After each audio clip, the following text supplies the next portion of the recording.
said. But Genesis 18, how many of you have been to this chapter before? Anybody? Okay, probably everyone if you've been to Sunday school for any length of time. And so I took a different perspective here tonight that hopefully will click. And I titled this Attitude and Fellowship. Attitude and Fellowship. And you know, as we jump in here, we understand that Abraham and Sarah's names have changed. And they've tried to present their own plans, their own ways. Both of them, they've come up with different solutions that God says, no, I want you to do my plan, as crazy as it might seem. And then we understand that Proverbs 3, 5, and 6 means something. Trust in the Lord with all thine heart and lean not into thine own understanding. You know, if we lean into our own understanding in any facet, then we're not trusting the Lord with all of our heart. Have you noticed that? It's an either or. And even one little ounce of trying to listen to our own reasoning, our own understanding, we're not trusting him. And so we need to back up and say, I trust you, God, no matter how crazy this seems, because I've noticed that when we come to the end of ourselves, God is seen more clearly. Have you ever noticed that? Have you ever seen that? If you've never seen that, you have not come to the end of yourself. Start praying that God will bring you to the end of yourself. No, I don't want discomfort. Yeah, you want to see God more clearly.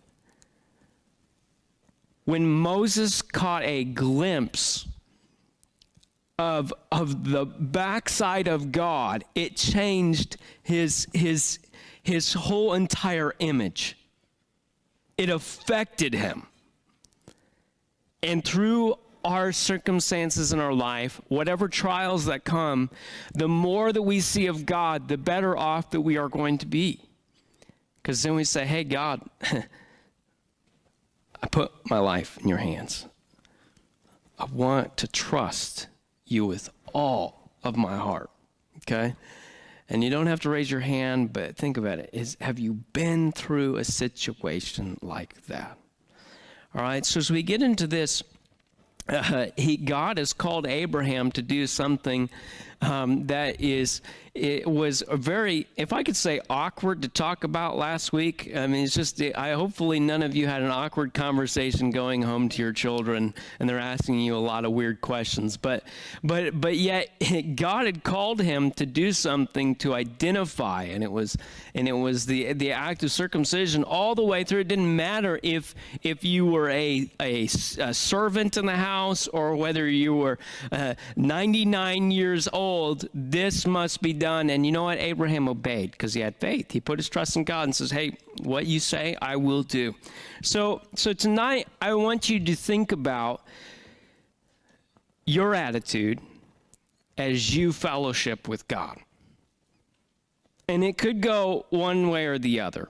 As you think about your fellowship with God, sometimes think about it like this. The more that we, have you ever noticed that when people come to Christ, they can do one of either one of these things. One, they can hang around the community of God, the church of God here, so much so that they almost look at the unsaved and say, ew, gross. Have you ever noticed that? Okay, you don't have to confess your sin, but probably at some point we've all done it. Say, no, I would never do that. You've probably done it, okay? If you're denying it, you've probably done it. I mean, ooh, gross, unsaved. Can you believe what they're doing out there? Have you ever asked that question? Okay, you don't need to confess your sin, but how sinful they are. Duh, right? Duh. What does it say in the Bible? They are a child of the devil. Duh, okay? They probably don't realize it. Most of them, I mean, they are introducing Satan clubs in Illinois for schools. Have you noticed that? So some people actually want to claim that they're a child of the devil, but most people would not, all right? And so sometimes the more that we fellowship with the church of God, the more that we can go, unsaved. And we might even throw stones. Unclean, unclean, okay? All right, do you get that picture of the Bible? But sometimes we can go on the opposite end of the scale, and then the closer that we get with God and the closer we get with the community, we understand that these people need Jesus. And we're like, come on, bring it in. We had a lady at our church at Dayton. Her name was B, okay? And she was a busy bee in the right kind of way.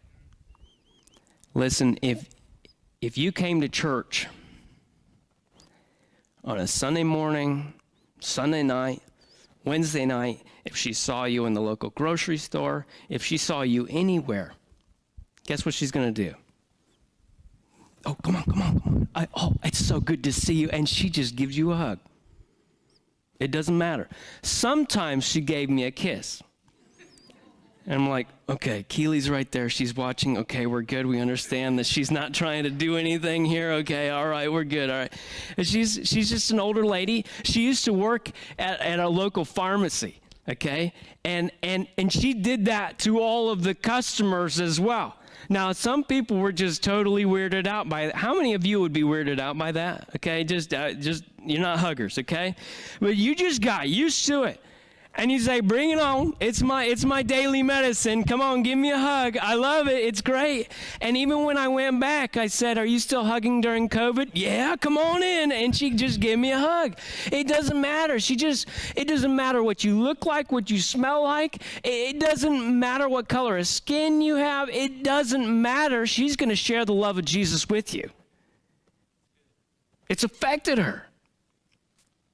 And so that's where, like, our fellowship with God and with the church can have one of those two issues here, okay, or one of those two reactions, okay.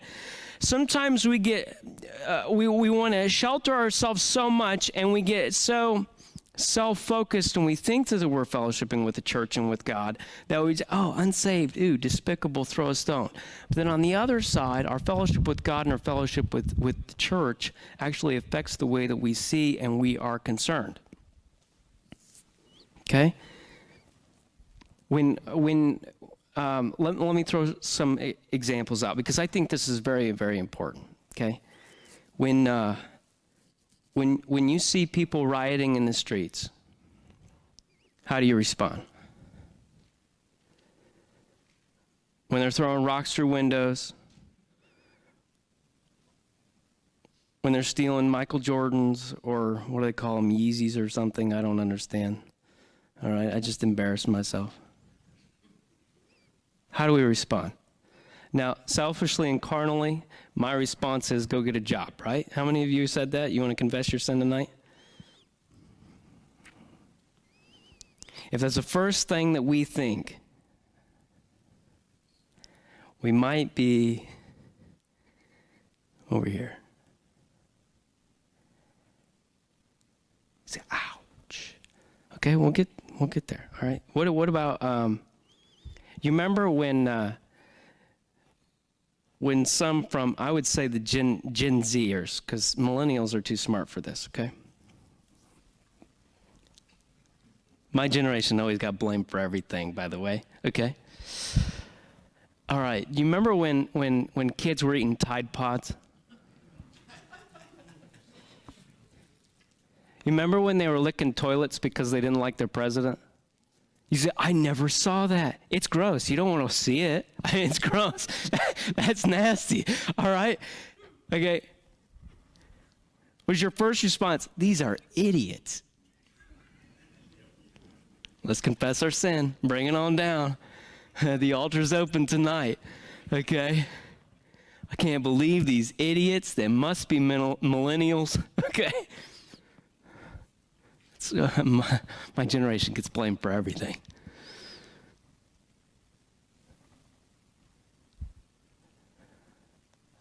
Or did you respond, I wonder if those kids have parents that love them.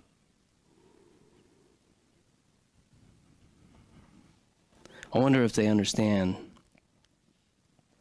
that Jesus loves them.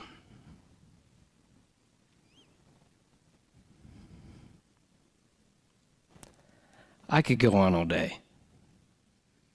We've got plenty of examples where we're really good at this and casting the first stone. Oh, the ones that are without sin, let them cast the first stone. Man, I'm smacking myself up. What was it, a divine 2x4? Is that what you said this morning? Okay, I love that, okay? I'm smacking myself upside the head with a divine 2x4 in the sense of what God is hitting me with. And what we see here tonight and how our fellowship with God should affect our attitude towards a few things, okay? And as we jump into this, we see, okay, where is Abraham at? He's at the opening of his tent. It's a hot day. Anybody longing for a hot day again? Okay, yeah. Besides Pastor? Okay. All right. I was just telling somebody I can't wait till it's 80 degrees again, okay? I love the warm weather, okay? I love it. I don't like everything freezing, okay? It's painful, all right? It's not enjoyable for me. I don't pray for that, all right? I'd rather it be warm, but here it is. We'll just have to talk about it tonight as we get into this. Carlton, you're just going to have to keep up with me, all right? So all the sons of men have appeared, and we'll see this in verse number 1. We say, and the Lord appeared unto him in the plains of Mamre, and he sat in the tent door in the heat of the day. Okay, so Abraham's sitting there. The Lord has appeared in the place where he's at. And it says, and he lifted up his eyes and looked, and lo, 3 men stood by him or near him. And when he saw them, he ran to meet them from the tent door and bowed himself toward the ground. Now, we're all going to have an example here, okay? Remember, Abraham is, 99 years old? Is that how old he is? That's what we discussed last week, okay? We need our oldest people in the group here tonight to get up with me. We're going to have a race, okay? All right, we ready to go? So where are you going with this? This is kind of absurd that he's running to meet these guys. Say, come on down, I'll take a seat with you, okay? Come sit with me. Not running. And you'll notice as we go through this chapter that he's going to be running a lot as we go through it. But all of a sudden he sees, does he know that it's the Lord? We don't know that. I highly doubt it at the beginning. He just knows the 3 guys are showing up, so he gets up and he starts running. Verse 3, and said, my Lord, if now I have found favor in thy sight, pass not away, I pray thee, from thy servant. Let a little water, I pray you, be fetched, and wash your feet. Has anybody invited you in and washed your feet lately? Okay. How many of you would be weirded out by that? Anybody in here? I would be so weirded out. Wash my feet? No, I'll keep my socks on, thank you, all right?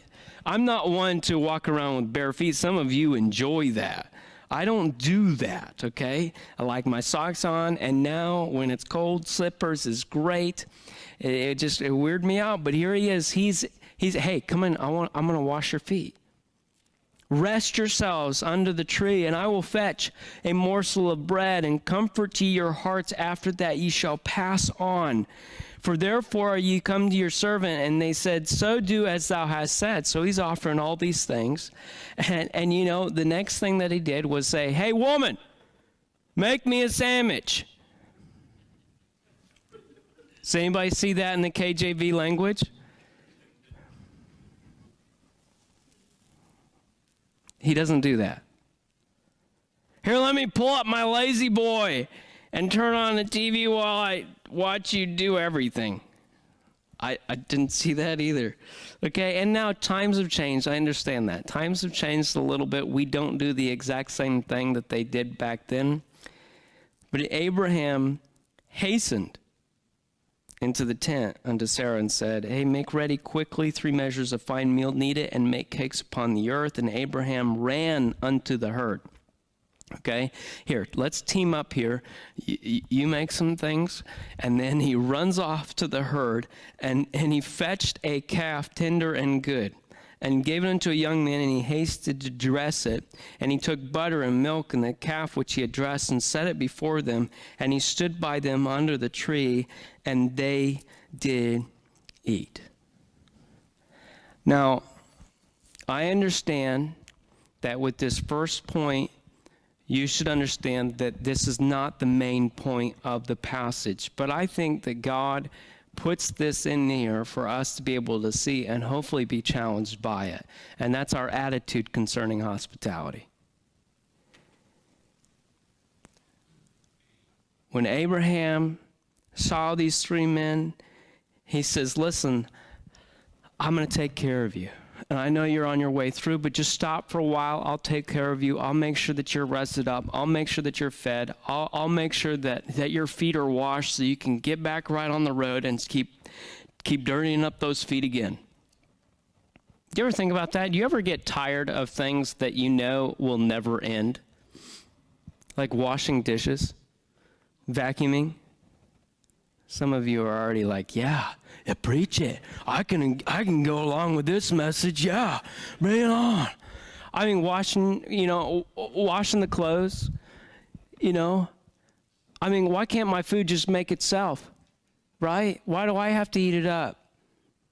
We should, we're in 2022, for crying out loud. I should have robots that are making my food for me. And you know what? I think it would be concerning if I had robots actually making my food for me. They would probably mess up. All right.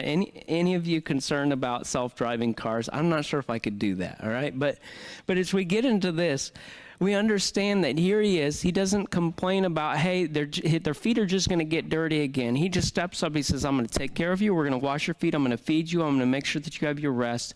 You're going to be taken care of. When you're in my realm here, when you're in my home, you're going to be taken care of. This is my space. This is, in a sense, have you ever heard of my castle? Okay, this is my castle, and I'm going to make sure that you're taken care of. And he didn't just say, hey, you do this, because Abraham could have done that. He had the rights within his culture just to demand everything to be done, and for him to sit down and just enjoy the company. But yet he goes off, he says, listen, we're going to do a team effort. I can't do it all right now, okay, but Sarah, you take care of this. And he goes and he catches the calf, and then he brings it in and he says, hey, you take care of this, and he's getting ready of all the other things. He's stepping up and being a part of the work to make sure that these people who are coming into his home, into his area, are being taken care of. Did you notice it doesn't say anything about the color of their skin?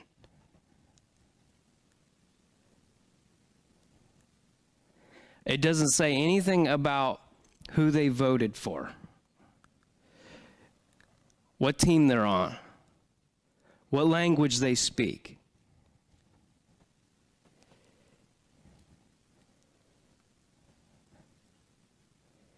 And there's a whole lot of other classifications out there today. I mean, I imagine I can ask our public school teachers here. Let's not put you on the spot, but I'm starting to hear people introducing themselves as these non-binary, he, her, him, she, they. I'm not sure what I am today. But tomorrow I might be something different. And yet, does he ask what they think about their gender there? They say, well, they weren't dealing with that. Oh, you'll find out in Sodom and Gomorrah, they were dealing with a lot of unnatural things.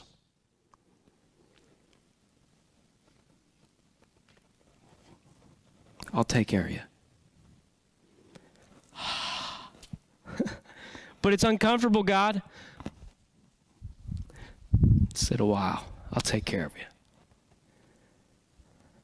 I'll show you the love of God. Well, this is my stuff. Don't mess with my stuff. No, I'm pretty sure that the promise was given by God that he would provide everything to Abraham, and he has. Does anybody notice that? It's not my stuff. I'm a steward of what God has given me.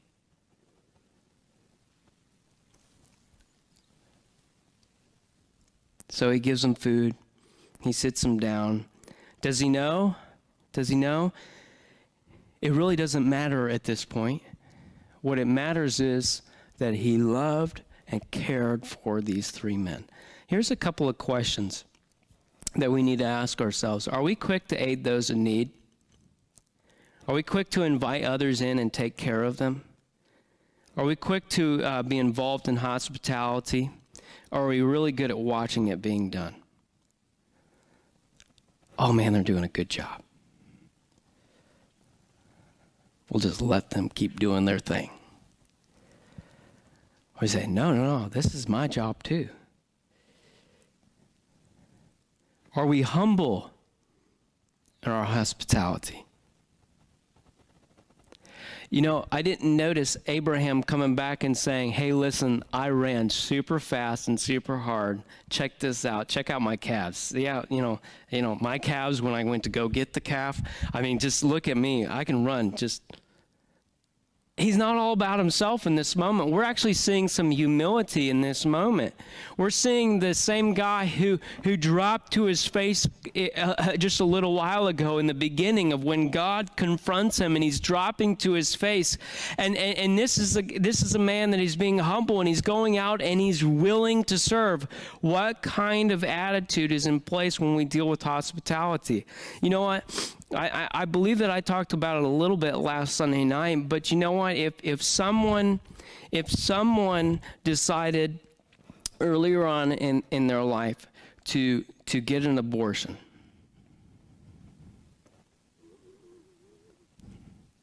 would they be too scared to walk through those doors and worship with us because of what we might say? But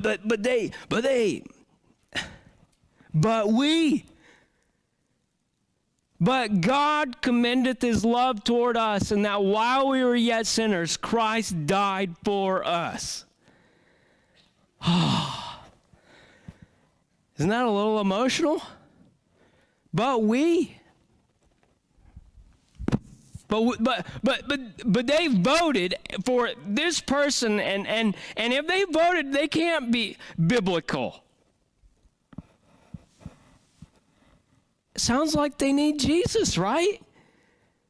But are we judging them so much, or they feel so much fear from our judgment that they won't step through those doors? What if they don't understand what their gender is? Well, how dare they? Just go ask your doctor. Duh. Well, I guarantee they won't talk to you about their concerns if we have that type of an attitude. And so listen, folks, this is something that I have constantly got to be hitting myself with all the time, because it might not come out through my mouth, but sometimes it hits really hard up here all the time. You ever catch yourself in your thought process being really sinful when we say we are a child of God? Are we ever critical in our minds? Do we ever just respond right off the bat? Have you ever just responded just as fast after you've been critical? God, I am so sorry. I should never be thinking that way.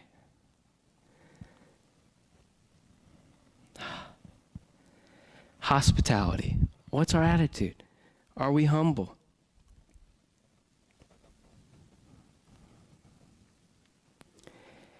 Why does he put this in here? I think one of the reasons that it's in here is because later on, when the angels show up in Sodom, what kind of reception did they get in Sodom versus a follower of God? The unnatural people, the depraved people, those that did not follow after God, were banging down the door, demanding serve those two new people out here. There's a huge difference between Abraham's reception and their taking advantage of the same individuals. And so I think that that's part of it. But what is our attitude towards hospitality? Does it portray actual fellowship with God, or does it portray this unclean spirit that we've got within ourselves? Unclean, throw a stone.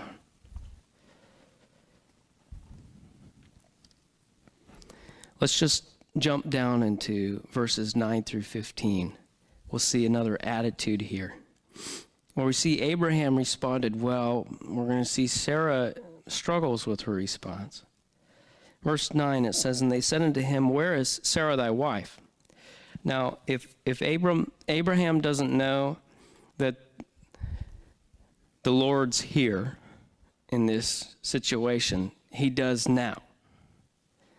Because how would they know Sarah's his wife? Okay, because she just made the bread. It doesn't sound like she's come out and was involved in this situation. But they said unto him, Where is Sarah thy wife? And he said, Behold, she's in the tent.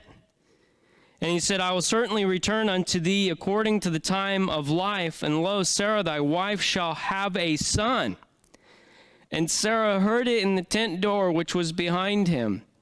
Now, should we ask the ladies, have you ever been in the other room listening into the conversations going on? Have you ever been? Anybody would confess to that? No. Okay, all right. She's listening in. She wants to know what these three strangers are talking about. And it says in verse 11, Now Abraham and Sarah were old and well stricken in age, and it ceased to be with Sarah after the manner of women. Therefore Sarah laughed within herself, saying, After I am waxed old, shall I have pleasure, my Lord being old also? And here she is, she's just laughing, kind of like some of you last week when I presented, hey, you know what? Some of you want to have a child at the age that you're at, and you're like, I think it was Joan that was up in front, and she's just started laughing out loud. I mean, it's just a reaction. She's like, are you kidding me? I'm well past that. It's like asking my parents, hey, you want to have another child? Now, my dad always jokes about it, but then my mom gives him the look. Why? Because there's an understood, they are at the grandparent stage. They are not at the parent stage any longer. They like to spoil and send home. They don't like to deal with the, problems. Hey, come over, deal with your child, right? Okay, I'll give them candy, and then you deal with the consequences of that candy, right? We understand where she's at. I mean, this is not something that we say, oh, how dare you, Sarah, not having faith in God. Please, I think we've all been there. I think we've all had our laughing moment, and I think it's just ironic that Isaac's name means what? Laughter, right? And as you go on, and it says, listen, it says, and the Lord said unto Abraham, Wherefore did Sarah laugh, saying, Shall I of a surety bear a child which am old? Now, let me ask you this. Have you ever been in a situation where you laughed out loud when you weren't supposed to laugh out loud? Anybody want to confess that? Okay, all right. I think a lot of us have been there. She did not laugh out loud.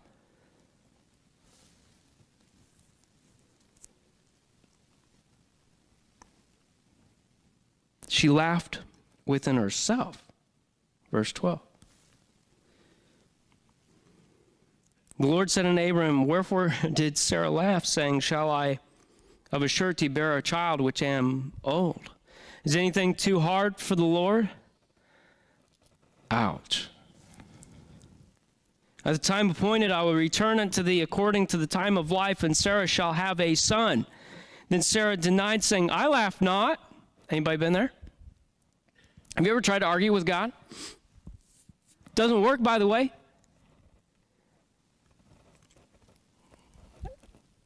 Have you ever said no to God? No, God, I'll do this, and this, but not this. You might as well start saying yes. pretty sure somebody adopted a child from China after saying no, right? Yeah. And then all of a sudden, hey, let's go get on an airplane. You know, for the first time, I'll get on an airplane and I'll go over to China and take all my children with me and go get a girl.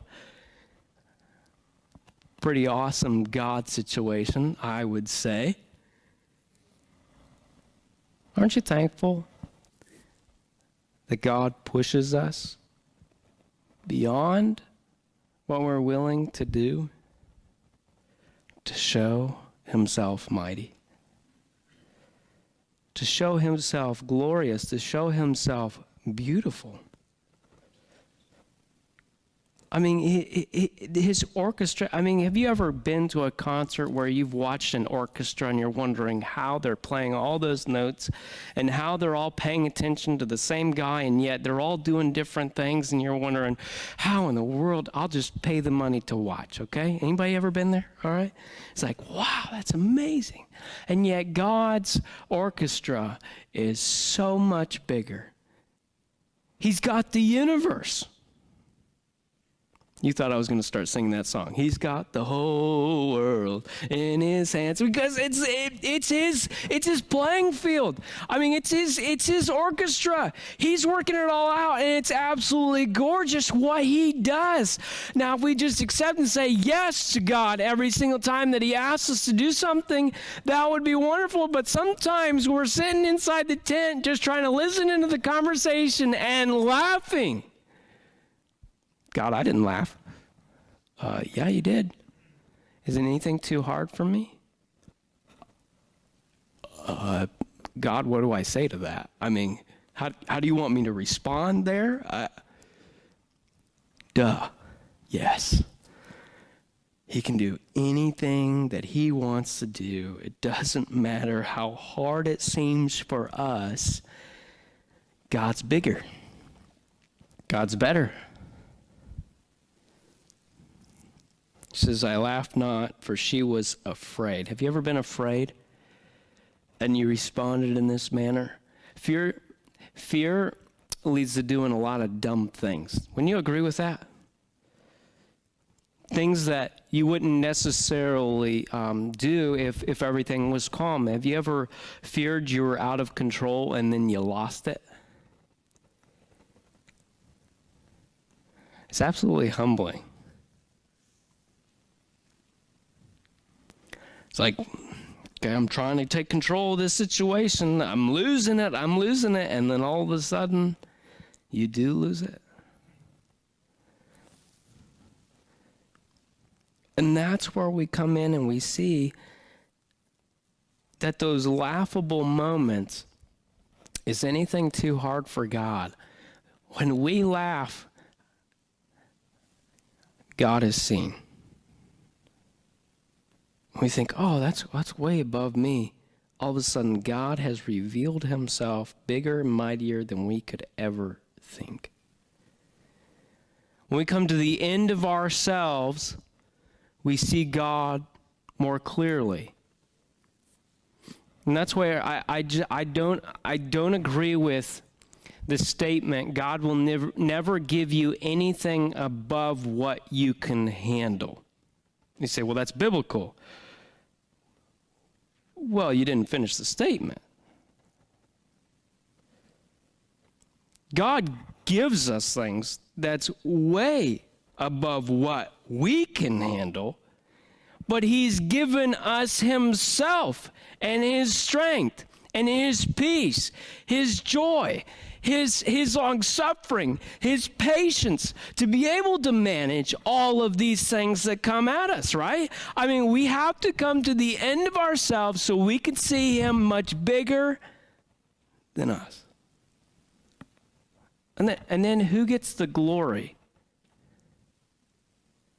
Who gets the glory? So here we jump into this attitude concerning faith. Listen, with our fellowship with God, the closer that we are with him, the more we say, yes, God, and when we say, hey, I'm going to trust you with all my heart and not lean into my own understanding. What is my attitude concerning faith? When am I going to just say, yes, God, I'm not going to say no anymore. I'm not going to chuckle inside. okay? I might look like I'm a mighty spiritual warrior on the outside, but here I am laughing on the inside. I'm still having an issue of my attitude concerning faith. And so, yes, Sarah struggled, but we don't sit here and judge her because we've all been there. We sit here and say, I understand. Been there, done that, got the t-shirt, here I am. I'm just going to say yes to God because that's what we need to learn from this passage. But you jump down into verse 16, okay? And it says, and the men rose up from thence, they're done eating, and looked towards Sodom, and Abraham went with them to bring them on the way. So he even starts traveling them, he's sending them off. And the Lord said, shall I hide from Abraham that thing which I do? Seeing that Abraham shall surely become a great and mighty nation, and all the nations of the earth shall be blessed in him. For I know him, that he will command his children and his household after him, and they shall keep the way of the Lord to do justice and judgment, and the Lord may bring upon Abraham that which he has spoken of him. So he's going on and he's saying, listen, am I going to let Abraham know the situation that's at hand? And he goes on, yes, Abraham, I know him. I have fellowship with him. Wouldn't it be awesome to have that description given by God to you and to me? That's what I can't wait for when I get to heaven, when I know him. Why? Because of Jesus Christ. I'm covered in the blood. I've been saved. I've been forgiven. I know him. He's my child. When I can be claimed like that, oh, wow. That's awesome.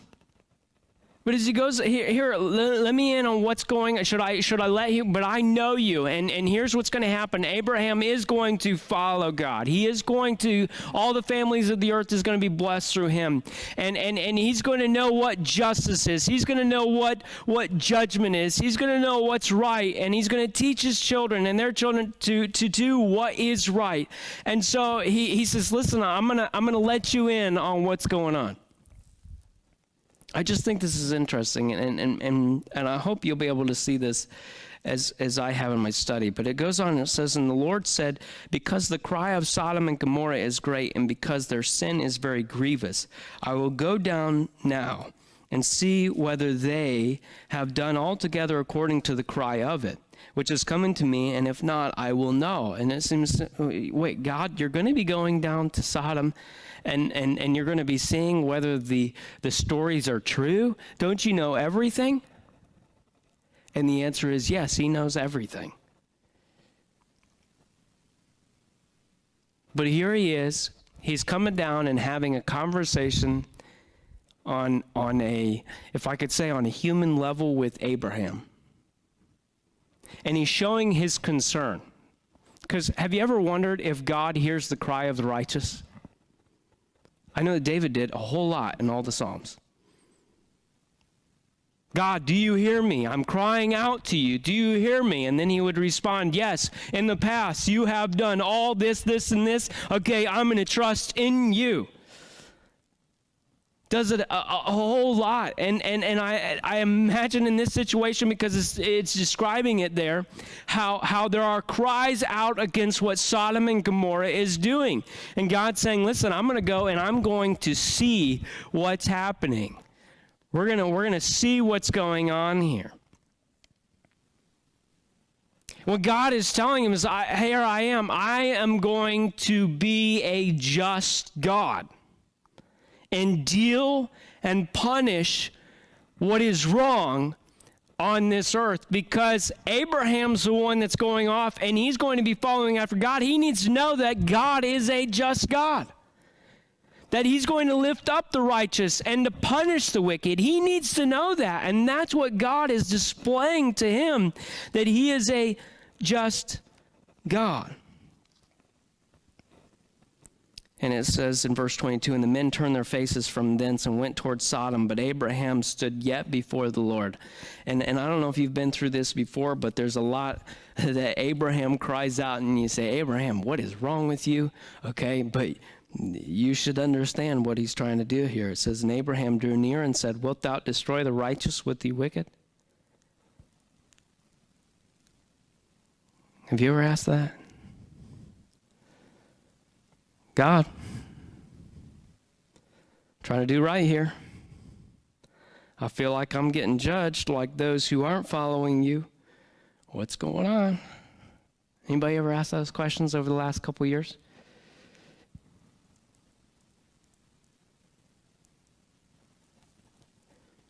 Peradventure there be 50 righteous within the city. Wilt thou also destroy and not spare the place for the 50 righteous that are therein? So if there's 50 that follow after you, will you spare it? Who's he thinking of? He's thinking of Lot and his family. But he's also thinking of all the people that he sent his 318, I believe it was, men in to go and to save. He's already put his life on the line. These are people that he's gone in to help, to save from captivity and to bring them back. And so he's got a little skin in the game. And he's saying, listen, if there's 50 righteous, will you destroy this city? That be far from thee to do after this manner, to slay the righteous with the wicked, and that the righteous should be as the wicked, that be far from thee. Shall not the judge of all the earth do right? Here he is. What is he doing? Is he questioning God, folks? Or is he just going to God's character and saying, God, based on your character, are you going to do this? I need to know that you're a just God. And you know what he says? And the Lord said, if I find in Sodom 50 righteous within the city, then will I spare all the place for their sakes. See, it's not just the righteous that he's asking for. He's asking for the entire city based on how many righteous are there. So it's not just those that are following after God. It's those who might not claim God. It goes on. And Abraham answered and said, behold, now I have taken upon me to speak unto the Lord, which am but dust and ashes. That's humility, folks. Peradventure there shall lack 5 of the 50 righteous. Wilt thou destroy the city for lack of 5? And he said, if I find there 40 and 5, I will not destroy it. Okay, 50 to 45.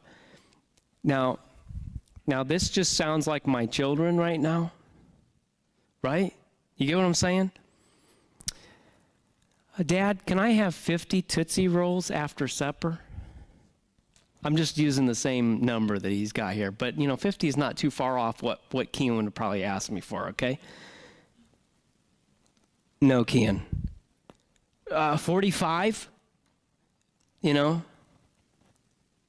And what does it keep going? It keeps going down farther and farther. And he spake unto him yet again and said, peradventure there be 40 found there. And he said, I will not do it for 40's sake. And he said unto him, oh, let not the Lord be angry, and I will speak. Peradventure there shall be 30 be found there. And he said, I will not do it if I find 30 there. And he said, behold, now I have taken upon me to speak unto the Lord. Peradventure there shall be 20 found there. And he said, I will not destroy it for 20's sake. And he said, oh, let not the Lord be angry, and I will speak yet but this once. Peradventure 10 shall be found there. And he said, I will not destroy it for 10's sake. And the Lord went his way as soon as he had left communing with Abraham, and Abraham returned unto his place. So he just kept begging and begging and begging all the way down to 10 people. And you think with as long as Lot has been in this community, maybe there's at least 10 people, right? Maybe Lot's entire family, maybe he's up to 10 now, right?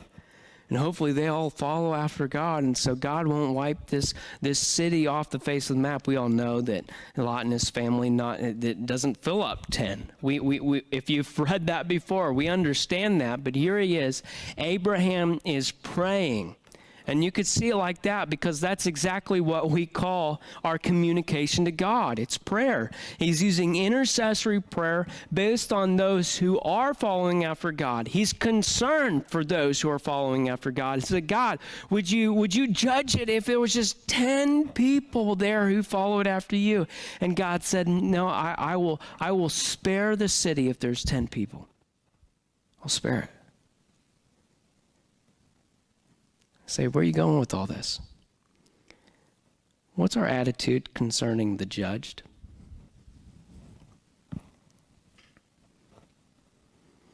You say, what do you mean by this? Okay, well, I don't know if you've noticed, but when God pronounces some judgment on people, whoever that person is isn't an island unto themselves. You know what I'm saying?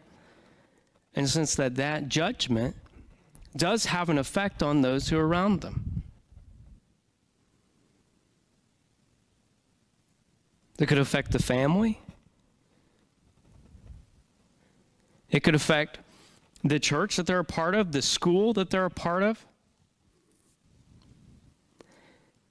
Did you all hear of the shooting up in Michigan over at Oxford that they shot several students? The kid came back in. I just heard, I think it was last week that they finally got back into the school. They started using that building again.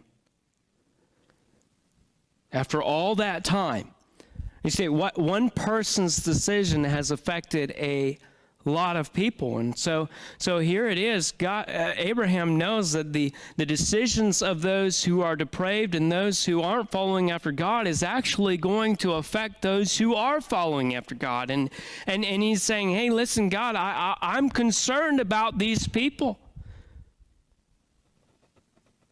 I'm concerned about what's going on there. Have you ever lifted up a prayer for our missionaries? Oh, they're way over there. And it's the problem, we've got this American view that no other country matters. What they're dealing with, bleh. We've got our borders. Stay over there. And yet our missionaries are fighting hard to win these people to Christ. How much have you prayed for your missionaries lately? How much have I prayed for our missionaries lately? For the churches that we've been a part of planting, yeah, we might not have stepped outside of America, but we've helped and we've sent money and we have sent teams and we've sent missionaries to be able to plant these churches. And are we praying for these people that are being affected by all that's going on around them? Are we interceding on their behalf to God and saying, God, please help them? That's their problem. God bless America, right? We just start singing that song. Oh, we're doing great, right?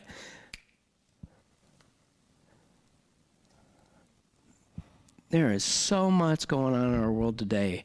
We should spend a whole lot more time on our knees saying, God, help them. I have no idea what they're dealing with today, but they're dealing with something. Help them. But what's our attitude towards those who don't know Christ? See, God, yeah, I know I got to close off here. We're all wanting to eat, right? Okay, all right, I understand. This is so big here, all right? It's really been on my mind a lot lately and on my heart. God asks the question, should I tell Abraham about what I'm doing?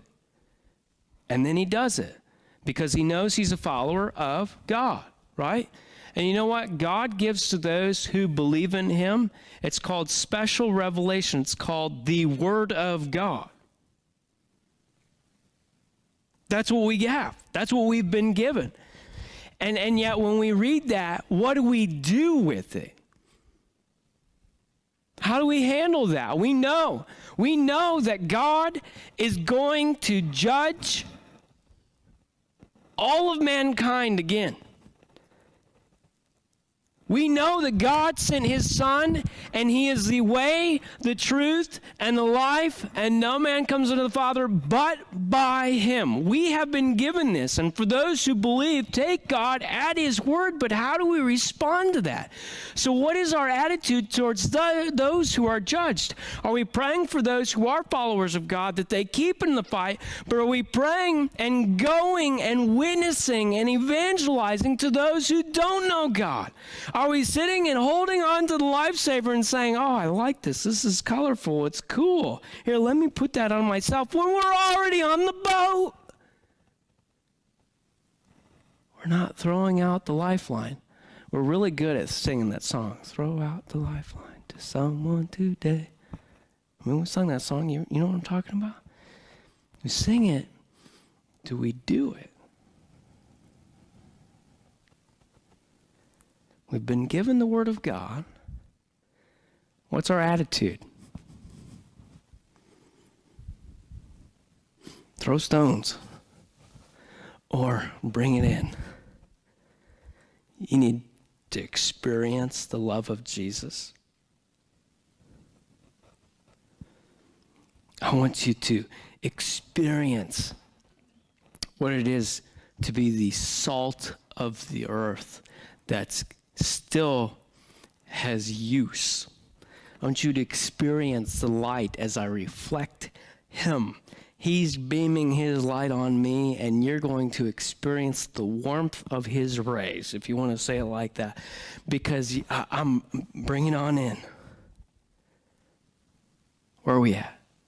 Attitude and hospitality, our faith, and concerning the judge.